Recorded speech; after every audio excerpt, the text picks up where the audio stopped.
Demi Masa. Kembali lagi bersama Demi Masa.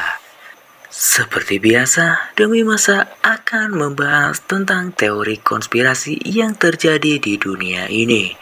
Pada kesempatan kali ini, Demi Masa akan membahas pembunuhan Munir, konspirasi terbesar Indonesia setelah G30 SPKI. Tidak usah berlama-lama lagi, langsung saja kita bahas konspirasi tentang Munir. Sudah 15 tahun kematian aktivis HAM Munir Said Thalib, belum juga terkuak siapa pembunuhnya. Satu tersangka mantan pilot Garuda Indonesia, Polikarpus Priyanto, yang divonis 14 tahun dinyatakan tak bersalah oleh Mahkamah Agung setelah melakukan banding. Meski demikian, Polikarpus tetap dipenjara karena terbukti memalsukan dokumen sebagai kru tambahan Garuda Indonesia. Dengan pemalsuan dokumen tersebut, Polikarpus menggunakan kesempatan menawarkan kursi kelas bisnisnya untuk diduduki oleh almarhum Munir.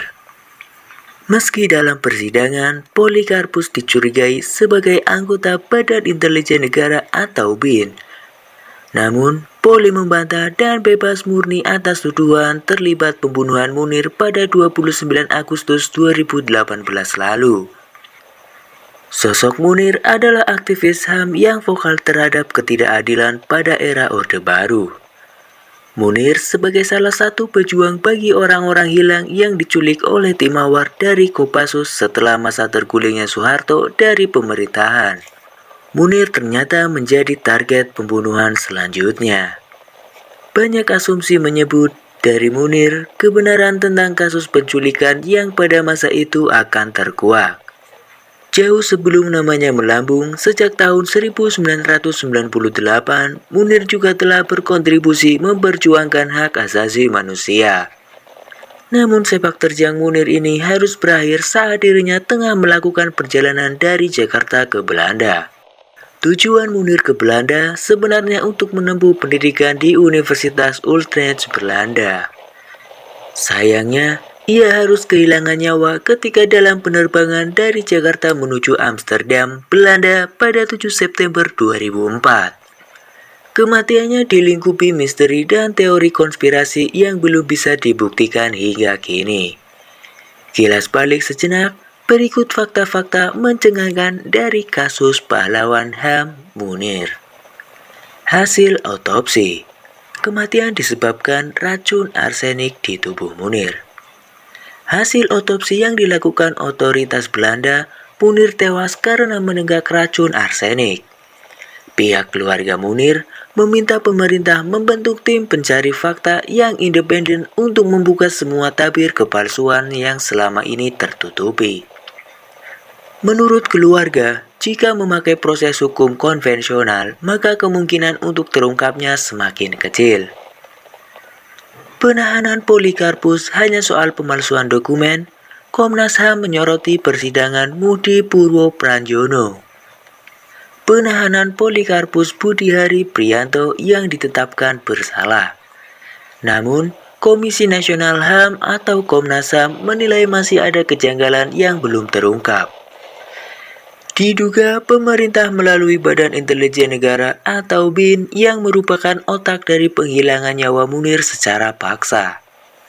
Pada 2010, Komnas HAM dengan tegas membeberkan penemuannya terkait cacat-cacat dari investigasi kepolisian, penuntutan, dan persidangan Mudi Purwo Pranjono. Mudi sendiri adalah mantan deputi kepala BIN yang bebas dari dakwaan membantu pembunuhan Munir pada 2008. Jika ditelusuri ke belakang, Mudi pernah dicopot dari jabatannya di Kopassus atas dugaan terlibat penghilangan mahasiswa pada 1996, kasus yang disuarakan dengan sangat lantang oleh Munir semasa hidup.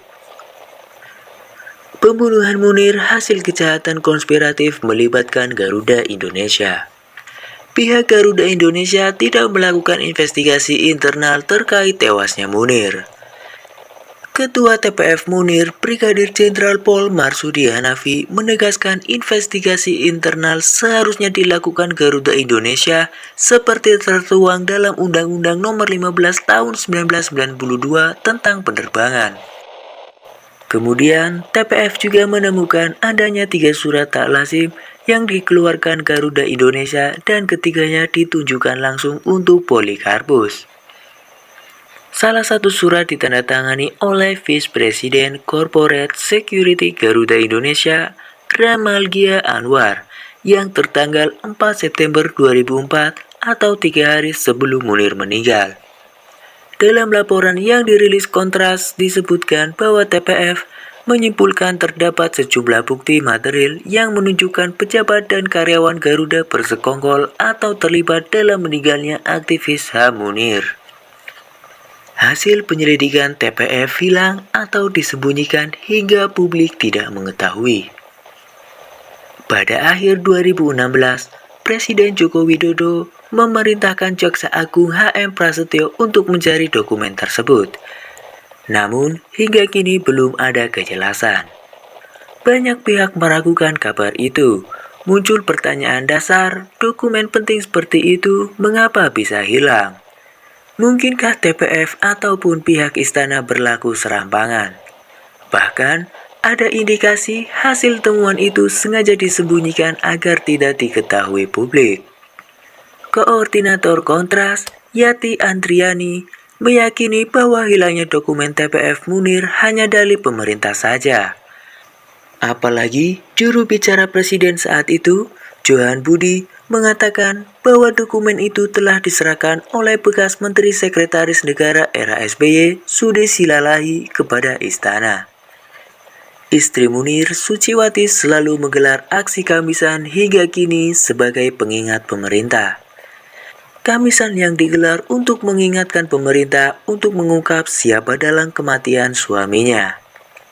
Nah, demikianlah teori pembunuhan Munir, konspirasi terbesar Indonesia setelah G30 SPKI. Semoga dalang dari pembunuhan Munir segera ditemukan. Bagaimana menurut Gambra Demi Masa? Sampai jumpa di teori-teori konspirasi yang lainnya.